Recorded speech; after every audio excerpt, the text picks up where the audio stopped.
It's 8 o'clock on a Saturday evening. There are performers all around. There are outdoor cafes. There is music to be found.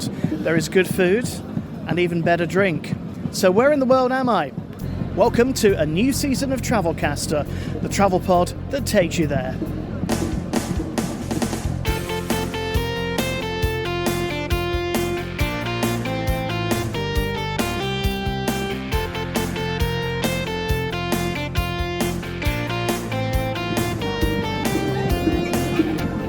And in this season, we're acknowledging that at certain times of the year, prices go sky high. So can you do a budget trip whilst not on a budget, as in getting great value without it costing the earth? Well, I believe you can. And the place I've found to do it is Poland. So join me on the journey.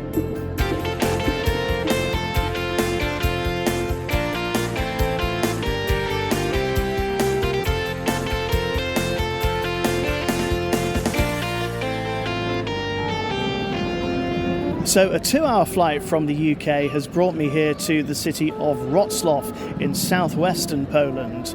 Lesser known than its big cousin of Krakow down the road, but just as attractive. There are historic buildings around here in the Rynek. That's the main market square. There's a man playing a nice tenor sax over there. And outside of the beautiful buildings are loads of beautiful bars.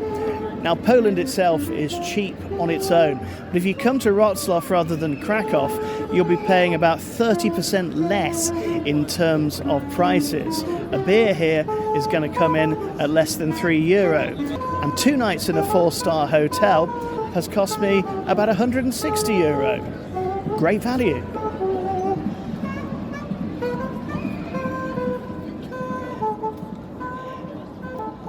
Now, this hotel is very swanky, very quiet compared to the busy street outside, and the lifts go up in this beautiful glass atrium, so you get a view of the whole building. Let's see if the rooms live up to the swankiness of the rest of the hotel.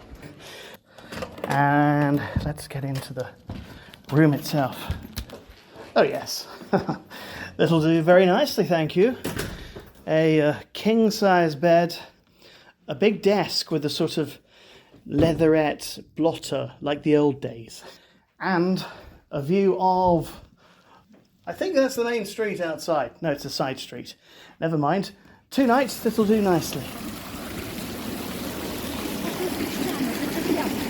I'm taking a more peaceful walk around the Rynek, the main square in Wroclaw now, to the Springbrunnen fountain. This magnificent piece of water feature was built in 1996, and it was only meant to be here temporarily as a bit of an exhibition, but it proved so popular it stayed. Now, how to get here? Here's a top Travelcaster tip. When you arrive at Wroclaw Airport, do not be tempted by a taxi. It'll cost you €25 or more to get into the city centre. Instead, turn right out of the airport and head for the unassuming bus shelter. Wait for the 106. Get on the bus. It'll cost you 80 cents to get to the city centre in 35 minutes. And if you download the local transport app, you can get a 24-hour pass that will cover all buses and trams here for just €3.50. And that's what I did. I got the bus into the main railway station, walked around the corner, hopped on the number 18 tram, and it brought me here to the Rynek, which is just around the corner from my hotel. Ever so convenient. We thought you'd like to know that we've more than 50 episodes of the Travelcaster podcast on this very platform. Be sure to subscribe or head to travelcaster.blog, where you'll find an A to Z of locations for inspiring trips. Happy browsing!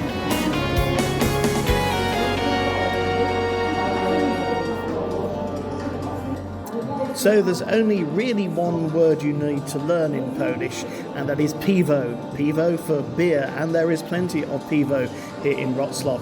In fact, there are loads and loads of craft beer bars selling all kinds of brews of all kinds of strengths. I picked out one tonight called KTO Pivo. It's just 5 minutes away from the Runeck. It's on a side street, and like many of these bars, it's very laid back. There's some tasty snacks. I've had some truffle fries, and I've had a very nice craft beer as well. A large craft beer and the truffle fries came in at less than €10. And above the bar here, along with the extensive menu of beer, is a portrait of Konrad Kissling. Who is Konrad Kissling, you say? He was born in 1893 in Wroclaw when it was known as Breslau, and became a notable World War II resistance figure. In fact, he was involved in the 20th of July plot to assassinate Adolf Hitler and died shortly afterwards. So something of a hero in these parts. And now this portrait is in this bar. KTO it's called. Now, a Travelcaster note on money. Throughout this season, you'll hear prices referred to in euro because it's the easiest way to compare and contrast for your planning. However, here in Poland, you won't be spending the euro, you'll be spending the zloty. That's the currency here.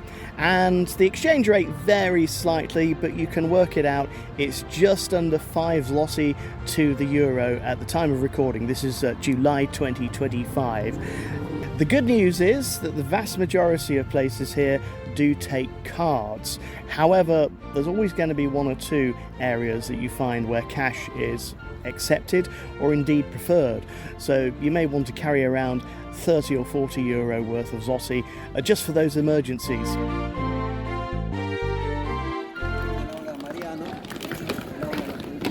Walking north from the Runeck, you'll soon come to a huge Baroque area, and this is Wroclaw University. Founded in 1702, today it has over 22,000 students. There's an enormous student population here, making it even more vibrant. And on this particular street, the Meridian line that runs through the centre of Wroclaw is this hugely impressive gold and blue embossed double door, which is the University of Wroclaw's museum, which you can go in between 10 and 6 most days, even on a Sunday.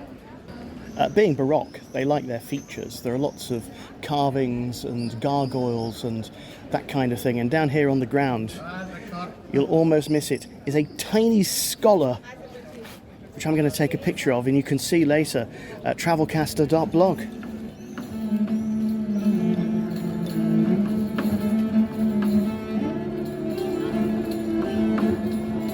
You're listening to Travelcaster, today coming to you from Wroclaw in Poland. To find out how to get here and what to do when you arrive, plus loads of tips of travel around Europe and beyond, head to travelcaster.blog and don't forget to subscribe to the pod.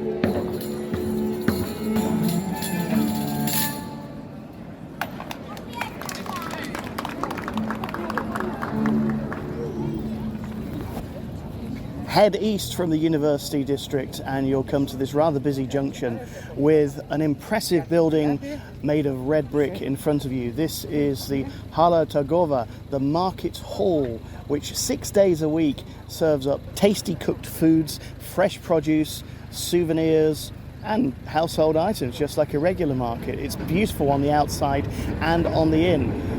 Today though it's closed because it's Sunday. Mind you, it doesn't make this area any less busy.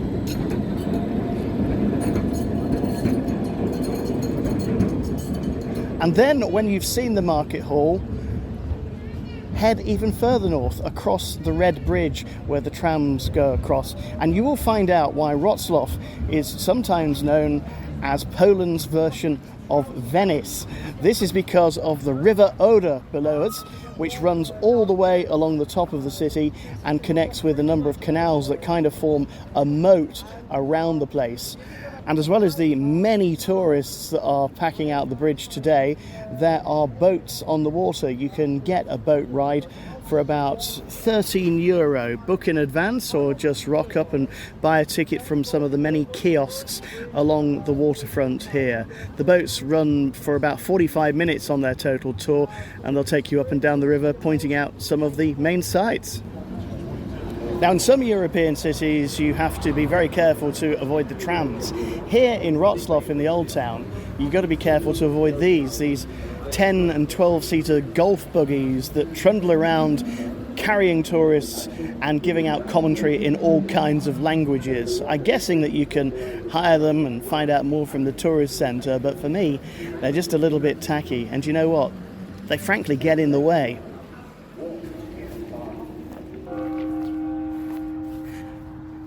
Now, by walking across the bridge, you'll come here to the rather more peaceful Pieszkowa Island. It's one of several islands within the River Oder, and it's a really important part of the waterway here because there is a very old lock gate. This is a sluiceway which was meant to not only make the waterways navigable around here, but also prevent flooding.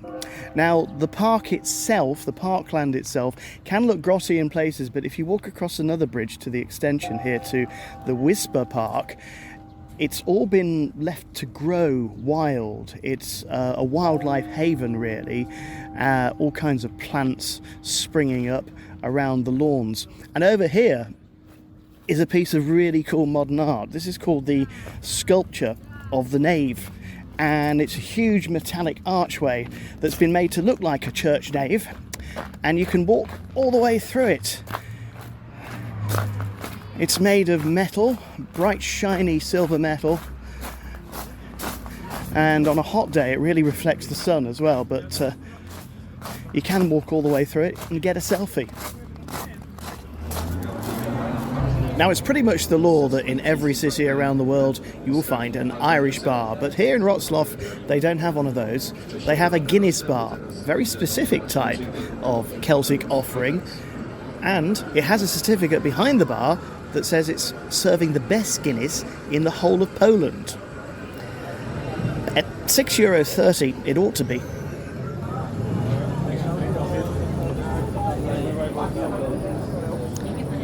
History mixes with social life here in Wroclaw, and just before St Elizabeth Church are two historic houses that are called Hansel and Gretel because they appear to be co-joined. They're rather ancient, shabby-looking buildings, but in one of them is a bar, and in the little archway by the bar is this marvellous little beer garden. It's excellent, really cheap beer once again, and the sound that you can hear isn't the mosquitoes, but one of those machines that detracts the mosquitoes. So even in the warmest months like July, it's perfectly safe to sit outside and you won't get bitten.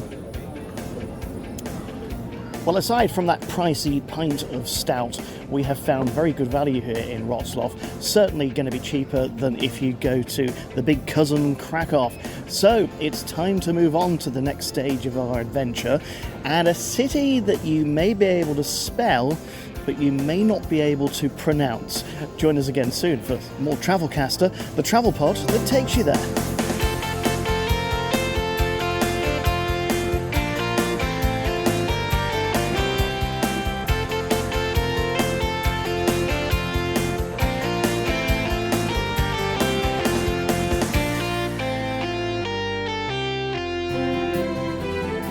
This is Travelcaster. This is Travelcaster. This is Travelcaster. This is Travelcaster. What's that you say? You'd like more details of today's exciting location? Sure, we can do that. Click on travelcaster.blog for practical tips and exclusive insights into how to get here and what to do when you arrive. We're also on Instagram. Just search for TravelPod Kevin.